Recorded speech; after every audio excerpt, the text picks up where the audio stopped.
भारत के हर व्यक्ति के आंसू हम नहीं पोंछ सकेंगे, तब तक हम आराम नहीं कर सकेंगे। आज भी आराम का समय नहीं है, बहुत काम करना है, बहुत संघर्ष है, बहुत कुर्बानियों की जरूरत है।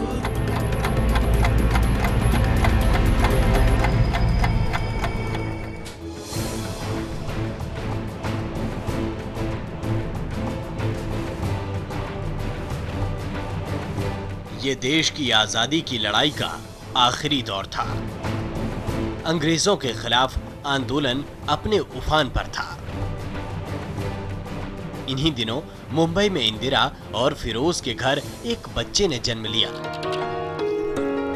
तब अहमदनगर की जेल में कैद नाना नेहरू ने अपनी स्वर्गीय पत्नी कमला नेहरू के नाम पर उसे बड़े लाड़ से नाम दिया राजीव। मां इंदिरा ने बेटे में अपने पिता का अक्स उभारने के लिए उस नाम में जोड़ा रत्न, राजीव रत्न गांधी। मां के दुलार और नाना की छत्र छाया में राजीव और छोटा भाई संजय आजादी की ताजा अंगड़ाई ले रहे इस मुल्क की मन्नतों, उम्मीदों और आशाओं के परवाज में बड़े होने लगे। बचपन में उसने बहुत ही कम तंग किया, अकेले अपने खेलता था। शरारत तो जैसे मामूली बच्चे करते हैं वैसे थे, ज्यादा शरारती नहीं, कभी तंग नहीं किया। मेरे संग इन्होंने कभी मांगा नहीं। जैसे हम सुनते हैं बच्चे कह रहे हैं हमें ये खिलौना चाहिए, मुझे बिल्कुल याद नहीं आता है कि कोई चीज इन्होंने कहा ये हमें चाहिए, ये ला दो। हमें सोचना होता था भाई क्या चीज अच्छी लगेगी जो हम दे सकते हैं।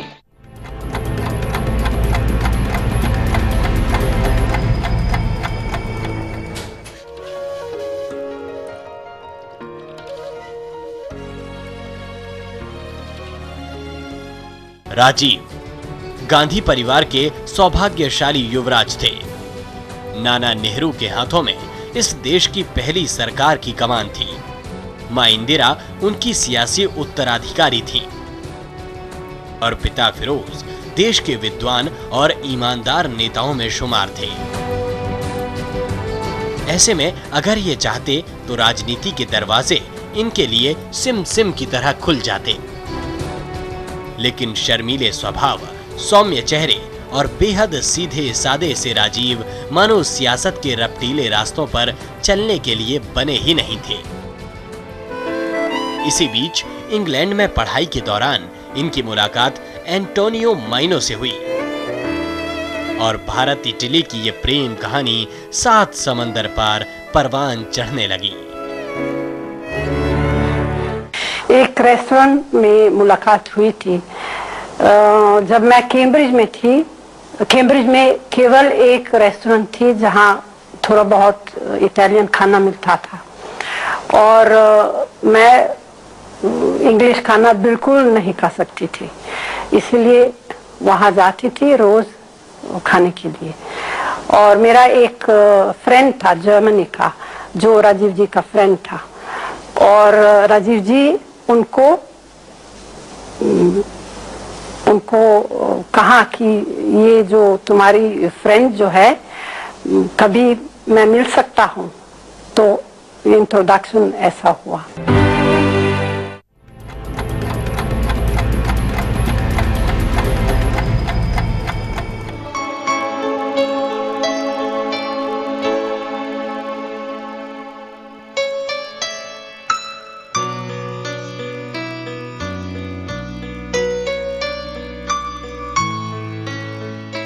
राजीव की प्रेम कहानी अंजाम तक पहुंची।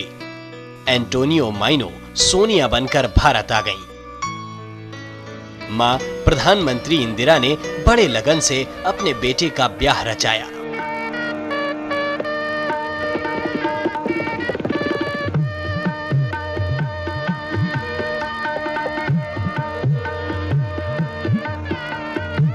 अब धीरे धीरे इंदिरा का कुनबा भी बढ़ने लगा। पहले राहुल और फिर प्रियंका का जन्म हुआ और गांधी परिवार मानो खुशियों से भर उठा।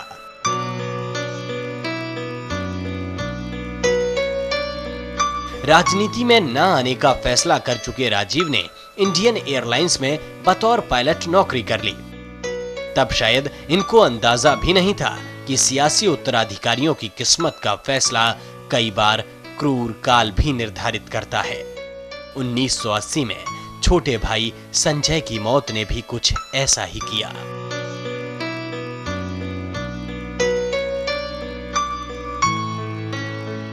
राजीव ने सोनिया को राजनीति में नहीं आने का वचन दिया था। ऐसे में इंडियन एयरलाइंस के पायलट के तौर पर वो बेहद आम जिंदगी गुजारने लगे, जबकि उनके छोटे भाई संजय इंदिरा के राजनीतिक उत्तराधिकारी के तौर पर तेजी से उभरने लगे। सब कुछ ठीक चल रहा था। राजीव की तरह संजय को भी हवाई जहाज उड़ाने का शौक था। 23 जून 1980 को इसी सफदरजंग एयरपोर्ट पर संजय की विमान दुर्घटना में मौत हो गई और इसी घटना ने राजीव गांधी को राजनीति में आने के लिए मजबूर कर दिया।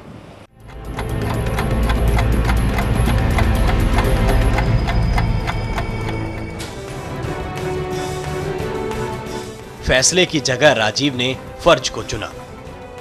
मां इंदिरा को सहारा देने के लिए ये राजनीति में आ गए। अब राजनीतिक मंचों पर ये इंदिरा के साथ दिखाई देते। राजनीति में राजीव के आगमन के साथ ही कांग्रेस में बदलाव की बयार भी आई। इस वक्त तक राजनीति का पेशा वंशवाद और औद्योगिक घरानों की मिल्कियत माना जाता था। राजीव इसे खूब जानते थे। शायद इसीलिए उन्होंने सबसे पहले कांग्रेस के दरवाजे सबके लिए खोल दिए। युवा कांग्रेस के अध्यक्ष के तौर पर इन्होंने युवाओं को राजनीति में आने के लिए प्रेरित किया। आज कांग्रेस की एक पूरी पीढ़ी राजीव की उसी दूरदर्शिता का परिणाम है।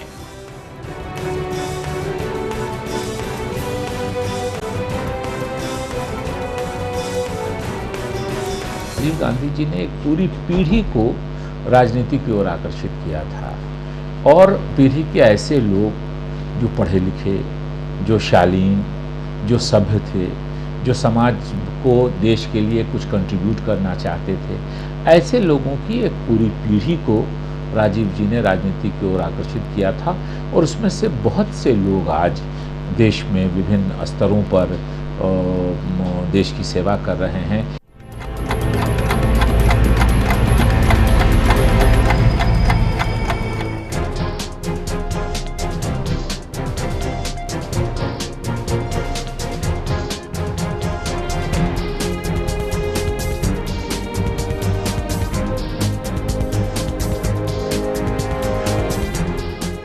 अमेठी का उपचुनाव जीतकर राजीव लोकसभा पहुंचे और देखते ही देखते ये इंदिरा के सबसे नजदीकी राजनीतिक सलाहकार बन गए। बावजूद इसके ये कभी किसी राजनीतिक जिम्मेदारी के लिए तैयार नहीं थे, लेकिन क्रूर नियति एक बार फिर दबे पांव उनके फैसले को चुनौती देने आ पहुंची। ऑपरेशन ब्लू स्टार के बाद उस अविश्वास भरे माहौल में इंदिरा अपने अंगरक्षकों का ही निशाना बन गई। एक एक करके कुछ गोलियां हवा में चलीं और मानो इंदिरा के साथ कांग्रेस का पूरा वजूद धराशायी हो गया। खून का खतरा जितना मेरा है वो एक एक खून एक भारत को जीवित खून, आंसू और असुरक्षा के उस काले इतिहास में भला और कौन था जिसकी ओर देश टकटकी लगाकर उम्मीद से देखता।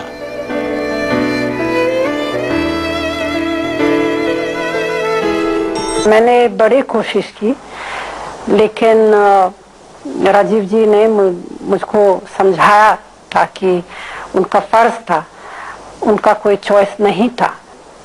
मेरे मन में डर था कि जो इंदिरा जी के साथ हुआ था उनके साथ भी हो जाएगा। और उसके बाद राजीव जी जिस तरीके एक सच्चे सीधे सच्चे दिल के आदमी थे और बिल्कुल ट्रांसपेरेंट थे, मैं समझती थी कि ऐसे व्यक्ति के लिए राजनीति में जगह नहीं था।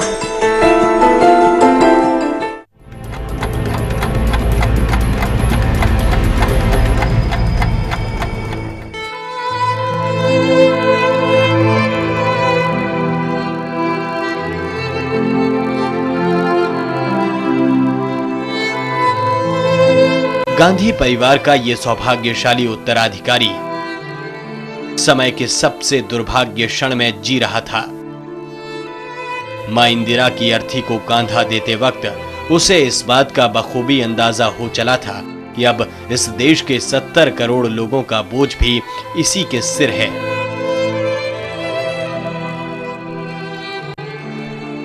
जब तुम हो, हालात हैं तो मुश्किल है राजमुकुट छोड़ना।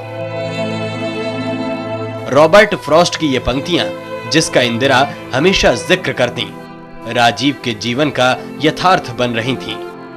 अजीब विडंबना थी, कल तक राजनीति में न आने की बात करने वाला बेटा आज प्रधानमंत्री के तौर पर अपनी मां के सपनों को पूरा करने का भरोसा दिला रहा था।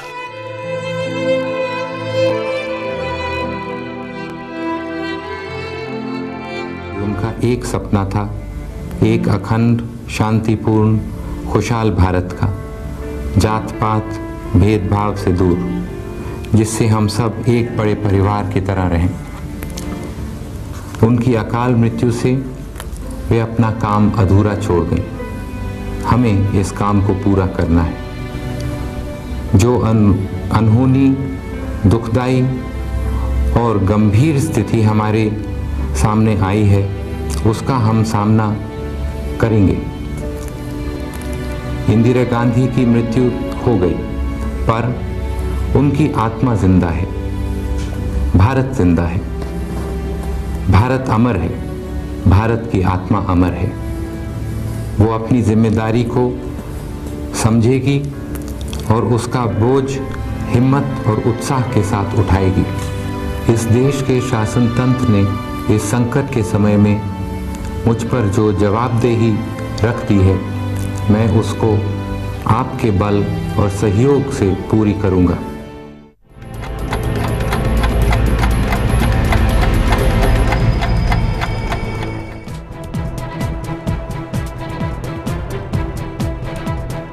जब राजीव ने महज 40 साल की उम्र में देश की सत्ता संभाली तो राजधानी दिल्ली जल रही थी।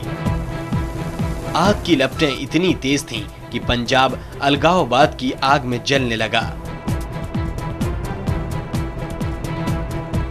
उत्तर पूर्व राज्यों में भी हिंसा अपने चरम पर थी। 1984 के चुनावों में ऐतिहासिक जनसमर्थन हासिल करके इन्होंने देश की एकजुटता की खातिर मुंहबाए इन खतरों से एक एक करके निपटना शुरू किया। 1985 में पंजाब समझौते के जरिए इन्होंने हिंदुओं और सिखों को फिर से एक ही धागे में गूंथ दिया और असम के छात्र आंदोलन को खत्म करा के इन्हें मुख्य धारा में ले आए। भला ऐसा होता भी क्यों नहीं? राजीव के सपनों का भारत ऐसा ही तो था।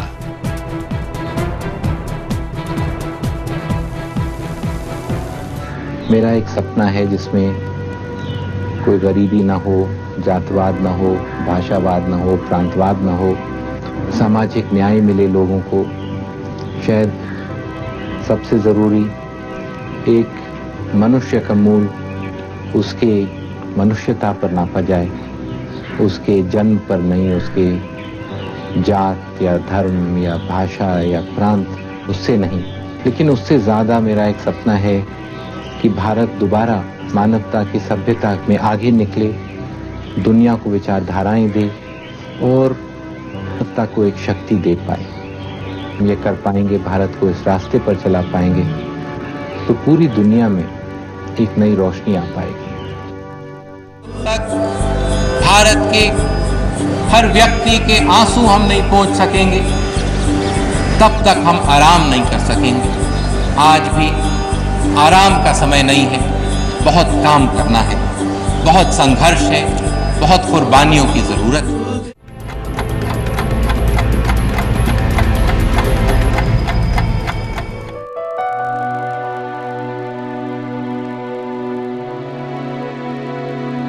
अपनी सीधी सादी समझ और 100% ईमानदारी के बूते राजीव ने पहली परीक्षा पास कर ली थी।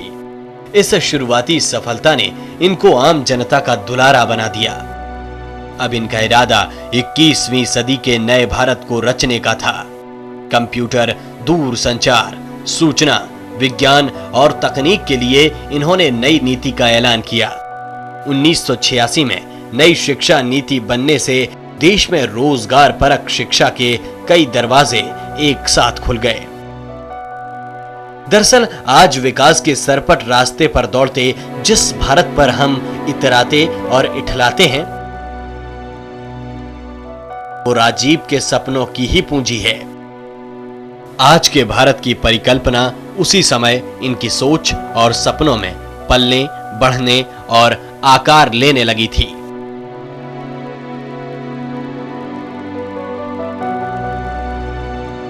हम लोग जब वो कंप्यूटर की बात करते थे तो सेंट्रल हॉल में सब लोग हंसी उड़ाते थे। कंप्यूटर से टिकट बंटेगा, कंप्यूटर से ये होगा। टेलीकम्युनिकेशन क्षेत्र को, संचार के क्षेत्र को आधुनिक करने का निर्णय लिया। वहाँ से आज ये स्थिति हो गई कि कोई गांव ऐसा नहीं होगा जहाँ मोबाइल लेकर लोग नहीं घूम रहे, कोई व्यक्ति ऐसा नहीं होगा, कोई परिवार ऐसा नहीं होगा। गरीबी रेखा के नीचे का परिवार भी होगा तो उस परिवार में एक सस्ता मोबाइल आपको जरूर मिलेगा।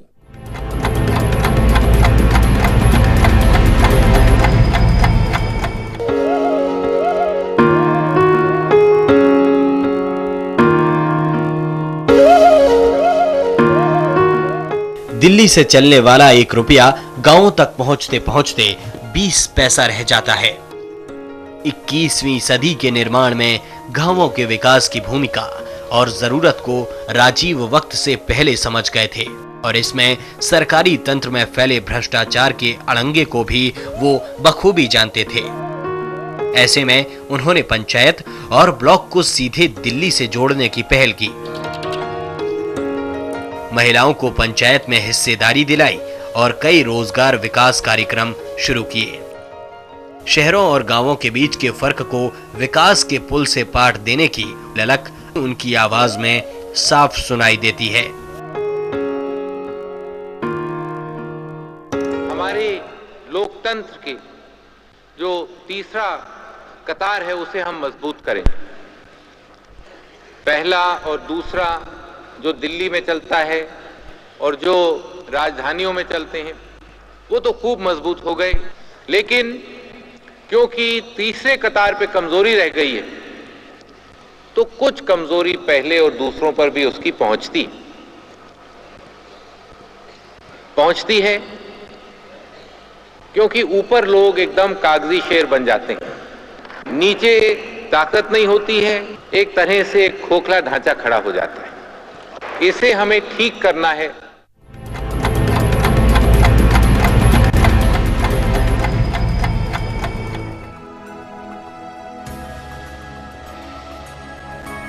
राजीव ने जब देश की सत्ता संभाली तो पूरी दुनिया की राजनीति में उथल पुथल का दौर था। विघटन के कगार पर खड़ा सोवियत रूस अपनी शक्ति और हैसियत खो रहा था। ऐसे में भारत को विश्व शक्ति के तौर पर स्थापित करने की ललक में इन्होंने नए दोस्तों की तलाश शुरू की। देश की विदेश नीति में परिवर्तन करते हुए इन्होंने अमेरिका की जरूरत समझी और दोनों देशों के रिश्तों के बीच जमी बर्फ को पिघलाने की पहल की। तब 1987 में अमेरिकी सीनेट में दिए इस भाषण में विश्व के ताकतवर मुल्कों के बीच भारत को स्थापित करने के उनके इरादों की अनुगूंज सारी दुनिया ने सुनी। India is an old country, but a young nation. And like the young everywhere, we are impatient. I am young, and I too have a dream. I dream of an India strong, independent, self-reliant, and on the front rank of the nations of the world in the service of mankind. I am committed to realizing that dream through dedication, hard work, and the collective determination of our people.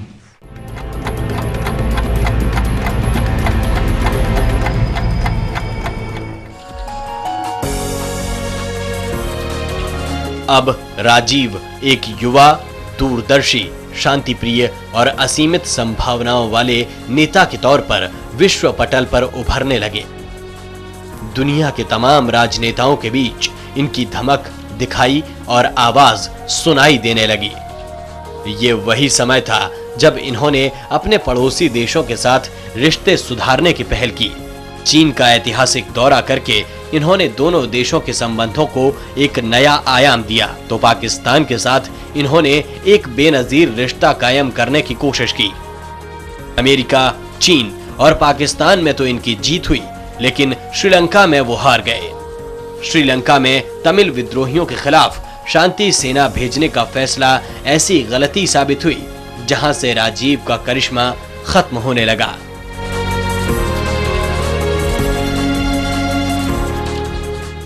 उनतीस जुलाई 1987 को कोलंबो में भारत के प्रधानमंत्री राजीव गांधी और श्रीलंका के राष्ट्रपति जयवर्धने के बीच एक शांति समझौता हुआ। इस समझौते के मुताबिक एलटीटी के खिलाफ भारत की शांति सेना को श्रीलंका भेजा जाना था। इस समझौते का भारत और श्रीलंका दोनों जगह जबरदस्त विरोध हुआ। इस समझौते के ठीक एक दिन बाद राजीव गांधी पर श्रीलंकाई सैनिक ने हमला कर दिया और यही वो घटना थी जिस घटना से राजीव गांधी की हत्या की पृष्ठभूमि तैयार हुई।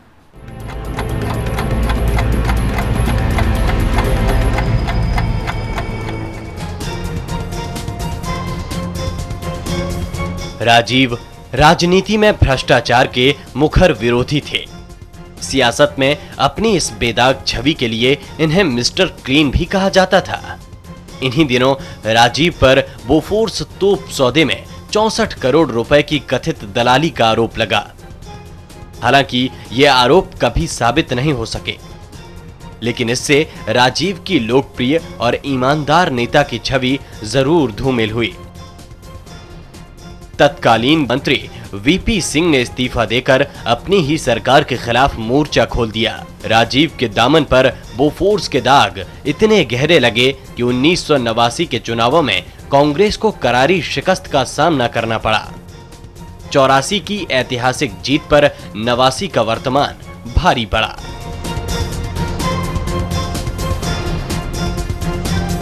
कहाँ 411 संसद सदस्य जीत के आए थे, वहाँ से हम लोग मेजॉरिटी भी नहीं ला सके। तो ये राजीव जी की भूल नहीं थी।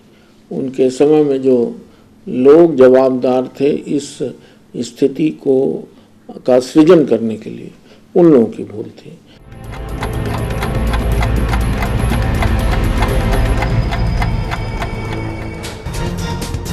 वीपी सिंह देश के नए प्रधानमंत्री बने। इन्होंने भारतीय जनता पार्टी और वाम दलों को साथ लाकर ऐतिहासिक करिश्मा कर दिखाया था। लेकिन ये चमत्कार भी देश में राजनीतिक स्थायित्व के लिए मृगमारीचिका ही साबित हुई। वीपी सिंह और चंद्रशेखर की सरकारें बनी और फिर लड़खड़ाकर गिर गईं। राजनीतिक विश्वास के अभाव ने देश के सामने योग्य और दूरदर्शी नेतृत्व का राजनीतिक शून्य पैदा कर दिया। 1991 की उन गर्मियों में एक बार फिर देश में लोकसभा चुनावों की दस्तक हुई और देश एक बार फिर राजीव की तरफ उम्मीदों भरी निगाहों से ताकने लगा। लेकिन होनी को तो जैसे कुछ और ही मंजूर था।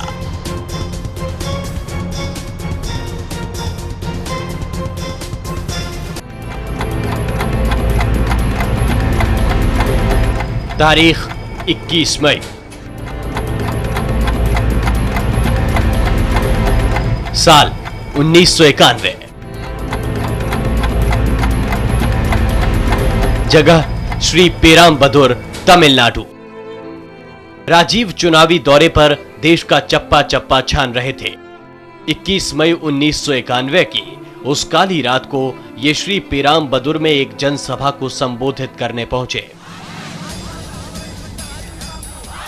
तब किसे पता था कि लिट्टे के कुछ उग्रवादियों ने उनके लिए मौत का जिंदा सामान तैयार कर रखा है। भाषण देने के बाद अपनी आदत के मुताबिक राजीव भीड़ के बीच उतर आए। लोग उनसे मिलने के लिए बेचैन थे। सुरक्षा कर्मियों को उनको रोकता देख उन्होंने अपने अंतिम शब्द कहे, रोको मत, सबको मौका मिलना चाहिए। तभी लिट्टे की वो मानव बम राजीव के ठीक सामने आकर खड़ी हो गई, चंदन की माला पहनाई। उस वक्त भी राजीव के चेहरे पर हमेशा की तरह वो चिर परिचित मुस्कान मौजूद थी। और फिर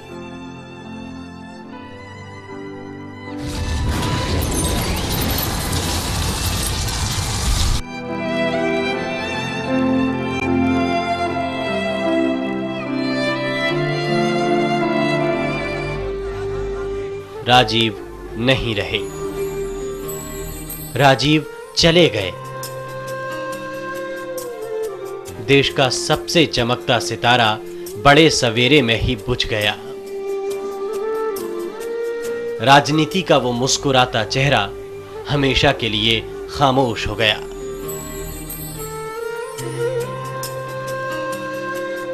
एक थी ईमानदारी, एक था भरोसा, एक था सपना, एक थी मुस्कान,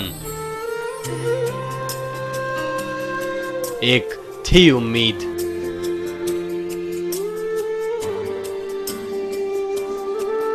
एक थे राजीव।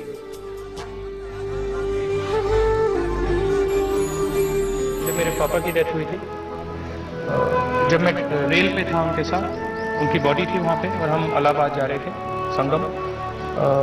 उस टाइम हम यूपी में घुसे थे और बहुत सारे लोग थे हमारे पीछे, दौड़ रहे थे, रो रहे थे, और मैंने उनकी आंखों में देखा, उनकी आंखों में लगा मुझे कि आशा कम हो गई है।